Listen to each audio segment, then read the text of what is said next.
Assalamualaikum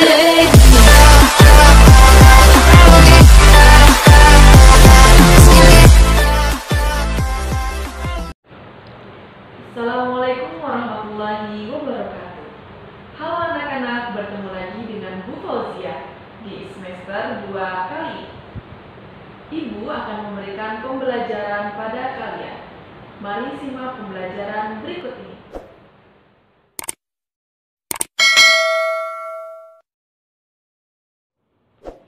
Anak-anak, jangan lupa terapkan 3M. Yang pertama, menggunakan masker dengan benar. Yang kedua, mencuci tangan menggunakan sabun agar kita terhindar dari kuman dan segala penyakit. Dan yang ketiga, menghindari kerumunan dan jaga jarak.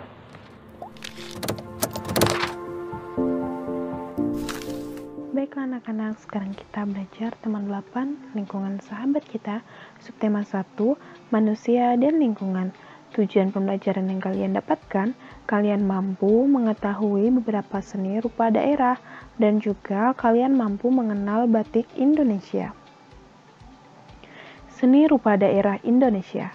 Seni rupa daerah adalah seni rupa yang terdapat di berbagai daerah di Indonesia. Seni rupa daerah dapat disebut juga seni rupa tradisional karena dikerjakan secara turun-temurun di suatu daerah. Seni rupa daerah dapat berupa seni kerajinan, seni lukis, dan seni patung. Seni kerajinan meliputi seni tekstil, yang mana seni tekstil itu ada batik, tenun, dan juga songket. Kemudian ada seni anyam, ada seni ukir, dan seni keramik. Nah, anak-anak, seni rupa itu dibagi menjadi dua, yaitu seni rupa 2 dimensi dan seni rupa 3 dimensi. Nah, anak-anak, seni rupa daerah di Indonesia itu sangat banyak sekali. Di sini Ibu akan menjelaskan salah 3 dari seni rupa yang ada di Indonesia. Seni lukis daerah. Seni lukis adalah seni menggambarkan objek-objek berupa pemandangan alam, tumbuhan, binatang, manusia, benda di alam untuk menimbulkan perasaan keindahan.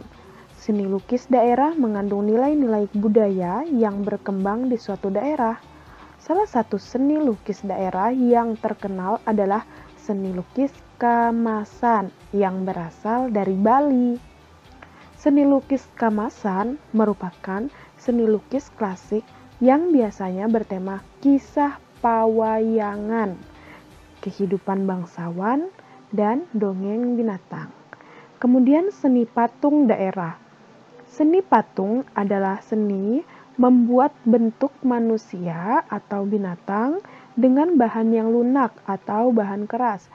Patung dari bahan lunak dibuat dengan teknik membentuk, sedangkan patung dari bahan keras dibuat dengan teknik meraut atau memahat. Salah satu contoh patung tradisional adalah patung Asmat yang dibuat oleh suku Asmat yang tinggal di Pulau Papua. Masyarakat suku ini biasanya menggunakan kayu bakau untuk membuat patung yang menjadi bentuk hubungan mereka dengan nenek moyang. Kemudian yang ketiga ada seni kriya. Seni kriya ini merupakan seni kerajinan dalam membuat benda-benda pakai berdasarkan kegunaannya dan juga keindahannya dalam kehidupan sehari-hari. Berbagai jenis seni kriya dapat dijumpai sehari-hari seperti seni tekstil berupa batik, songket, dan juga tenun. Nah, anak-anak, selain itu juga terdapat pula seni anyam dan seni ukir. Karya seni tekstil biasanya digunakan pada acara-acara penting dalam masyarakat adat, mulai dari acara kelahiran, pernikahan, hingga kematian. Nah, dari seni kriya ini juga terdapat batik kan? Sering sekali batik kita jumpai di Indonesia ini.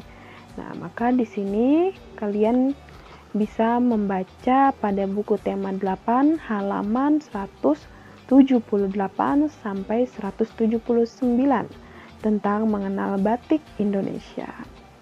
Ibu akan membacakan tentang teks yang berjudul Mengenal Batik Indonesia.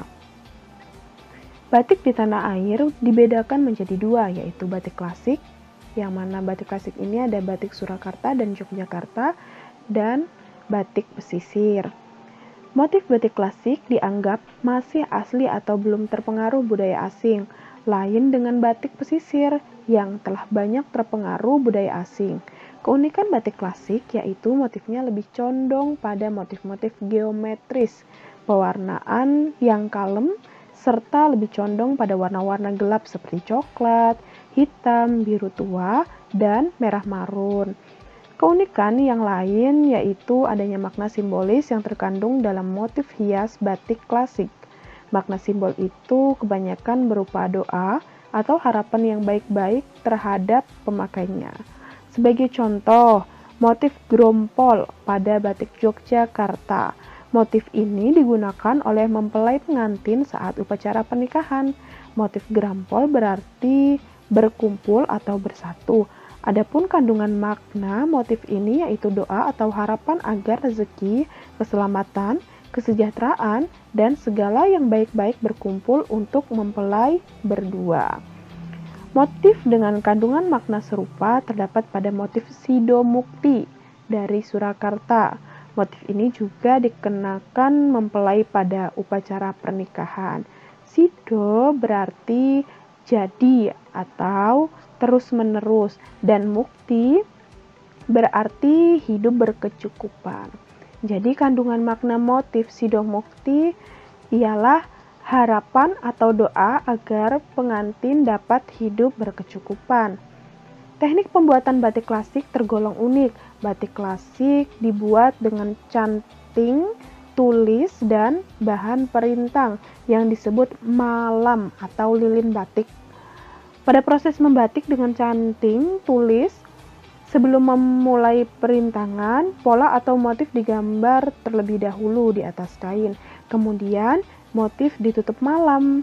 Proses pemalaman dimulai dari motif paling luar yang biasanya besar. Kemudian dilanjutkan pemalaman pada isen-isen atau motif-motif kecil yang lebih rumit. Secara umum, proses pemalaman batik terdiri atas beberapa tahap sebagai berikut. Yang pertama, ngelowongi atau yaitu proses pemalaman garis bidang pola terluar. Kemudian yang B, nembok, merupakan proses pemalaman untuk menutup bidang pola agar tidak tercelup warna saat dilakukan pencelupan. Yang C, bironi, pada dasarnya sama dengan nembok, tapi proses ini hanya dilakukan jika warna biru pada kain direncanakan tetap berwarna biru. Kemudian ada nonyok, merupakan pemalaman pada bidang latar. Setelah melalui proses pemalaman, proses selanjutnya yaitu pewarnaan atau pencelupan dan ngelorot atau penghilangan malam, yaitu biasanya dengan cara mencelupkan ke dalam air panas atau mendidih. Batik pesisir bisa dikatakan bertolak belakang dengan batik klasik. Motif batik pesisir cenderung bersifat naturalis, menggunakan warna-warna cerah seperti merah, biru, hijau, dan jingga. Motif batik pesisir mengabaikan makna simbolis dan lebih menekankan segi keindahan motif. Selain itu, banyak ditemukan pengaruh budaya Eropa dan Cina pada motif pesisir. Sebagai contoh, motif putri salju dan motif Cinderella pada batik Pekalongan, dan motif mega mendung pada batik Cirebon. Di daerah Jambi dan Cirebon terdapat batik dengan motif kaligrafi Arab. Di Jambi motif ini disebut dengan motif basurek yang berarti bersurat. Disebut demikian karena isinya merupakan penggalan surat dalam Al-Quran. Nah, di sini ada langkah-langkah dalam membuat batik dengan teknik perintang sederhana. Pertama, menyiapkan alat dan bahan. Kedua, membuat pola gambar pada kain. Ketiga, menutup bagian gambar dengan lilin. Dan yang keempat, menyiapkan larutan untuk merendam kain. Dilanjutkan Yang kelima, mencelupkan dan menghilangkan lilin. Dan yang terakhir, hasilnya jadi dijemur terlebih dahulu, kemudian bisa dipakai. Nah, anak-anak, sekarang tugas kalian adalah silahkan menggambar di buku gambar kalian motif dari batik Nusantara. Kalian bisa memilih salah satu motifnya ya. Ini di atas ini sudah Ibu berikan contoh-contohnya. Bisa kalian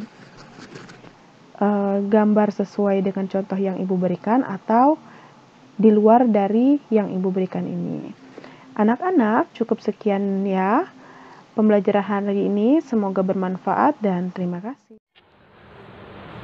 Alhamdulillah, pembelajaran hari ini telah selesai. Untuk anak-anak, jangan lupa mengerjakan tugas yang Ibu berikan. Cukup sekian dari Ibu. Wassalamualaikum warahmatullahi wabarakatuh.